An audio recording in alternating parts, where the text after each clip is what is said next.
Good morning, जय मसीह, praise the Lord सभी को। आज मैं पढ़ूंगी रेवलेशन 21:4 का ए।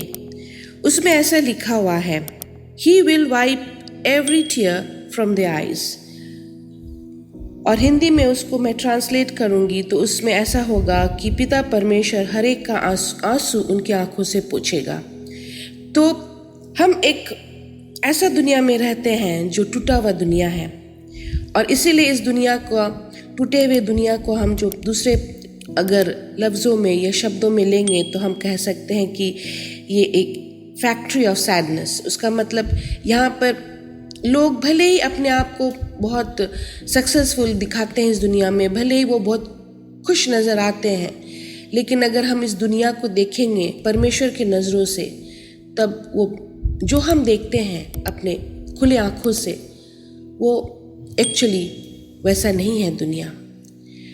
अगर हम दुनिया को कहते हैं कि फैक्ट्री ऑफ सैडनेस है, तो वाकई दुखी जीवन का एक इंडस्ट्री है।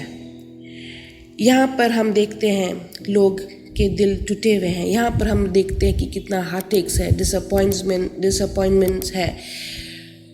लोग कुछ चीज़ को पाने के लिए चले जा रहे हैं, लेकिन उन लोगों को वो चीज़ हासिल नहीं हो रहा है। जैसे आज मैं सुबह उठी हूँ, तो मैं किसी चीज़ को हासिल करने के लिए सुबह नहीं उठी हूँ।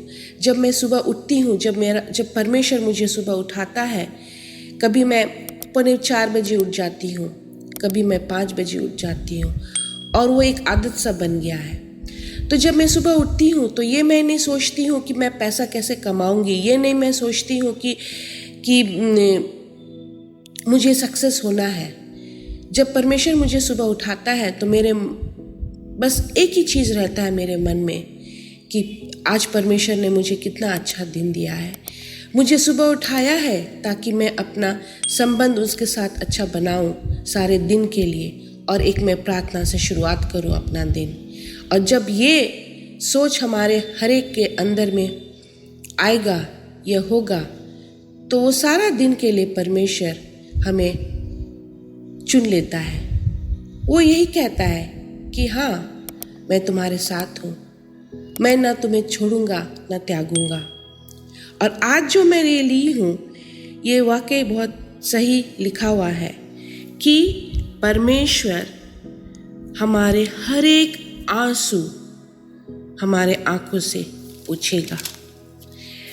अगर हम जॉन 16 और 33 को पढ़ेंगे, इसके ऊपर में मैं बहुत बार बोली हूँ, और हमारे जो स्प्रिंग ऑफ लाइफ मिनिस्ट्रीज़ के जो आराधनालय हैं, हर एक आराधनालय में मैं इसके ऊपर मैसेज दी हूँ कुछ ही दिन पहले। उसमें ऐसा लिखा हुआ है कि इंग्लिश में मैं पढ़ूंगी, I have told you these things so that in me you may have peace. In this world you will have trouble, but take heart, I have overcome the world. तो यीशु मसीह कहता है कि मैं हर एक का सुधि लिया हूँ, मैं दुनिया को जानता हूँ, लेकिन अगर तुम इस दुनिया में रहते हो तो तू इस दुनिया से ही शांति मत ढूंढो। अगर तुम मेरे पास आओगे तो मेरा जो शांति मैं तुम्हें दूंगा वो अनंत जीवन क्या होगा। ये शांति मैं तुम्हें जो दूंगा, ये 1 दिन 2 दिन 1 महीना 1 सप्ताह 1 साल के लिए नहीं है, लेकिन सदा सर्वदा ये शांति बना रहेगा। लेकिन वो हमारे ऊपर है कि किस तरह से वो शांति हम बनाए रखें परमेश्वर के साथ, किस तरह से हमारा संबंध परमेश्वर के साथ है। अगर हम परमेश्वर के साथ शांति बनाए रखेंगे तो परमेश्वर हमें वो शांति देगा। और अगर कॉन्ट्ररी में, अगर हम शांति, उसको लोग कभी कभी शांति का मतलब निकालते हैं कि वो अगर वो खुश हैं तो उनको लगता है उसके अंदर में शांति है। नहीं, ये शांति का शब्द ही अलग है। शांति तब हमें मिलता है कि अगर हम एक भीड़ में भी हैं और वहाँ पर हम लोगों को देखते हैं कि सब लोग व्याकुल है, परेशान है, किसी के दिल टूटे हुए हैं, कोई भाग रहे हैं, दौड़ रहे हैं, लेकिन हम आराम से एक कोने में बैठे हुए हैं और हम परमेश्वर में खुश हैं। क्योंकि मुझे भी पता है कि बहुत सारे काम मेरा रुका हुआ है। मुझे भी पता है कि मुझे कुछ चाहिए इस ज़िंदगी में, लेकिन वो मुझे हासिल नहीं हो रहा है। तो उसके लिए क्या मैं दौड़ भाग रही हूँ? उसके लिए क्या मैं बहुत परेशान हूँ? नहीं, परमेश्वर ने मुझे एक आशा दिया है और परमेश्वर ने कहा है कि तू क्यों व्याकुल होते हो मेरे पुत्र या मेरी पुत्री।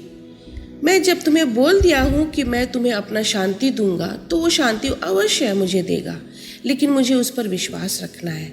और इसीलिए परमेश्वर कहता है कि अगर तुम्हें शांति चाहिए तो मेरे साथ हो ले। दुनिया के तरफ तुम जाओगे, दुनिया के भीड़ में तुम खो जाओगे।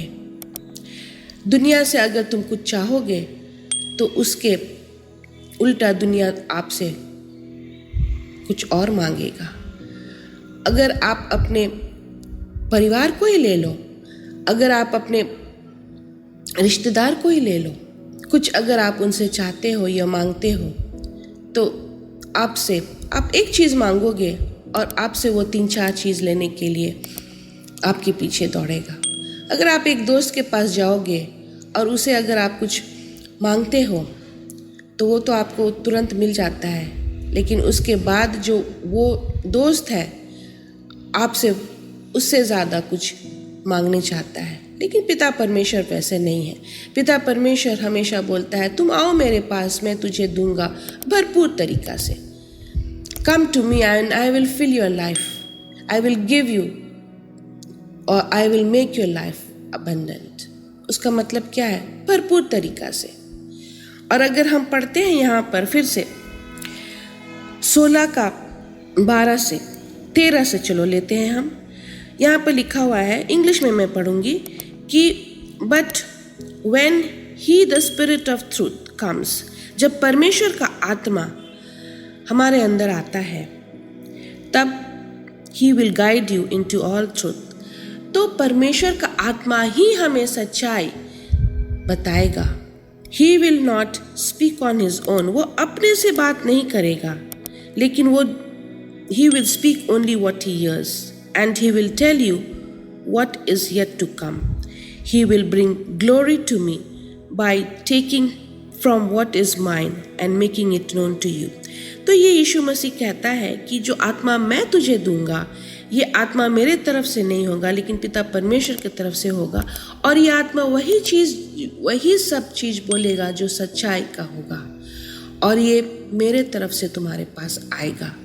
तो इसीलिए आज का जो मैं वचन ली हूँ उसमें यही लिखा हुआ है कि अगर हम इस संसार में रहते हैं और अगर हम इस संसार में ही रहना चाहेंगे, उन्हीं लोगों के साथ में, उसी भीड़ में हम फंसे रह जाएंगे।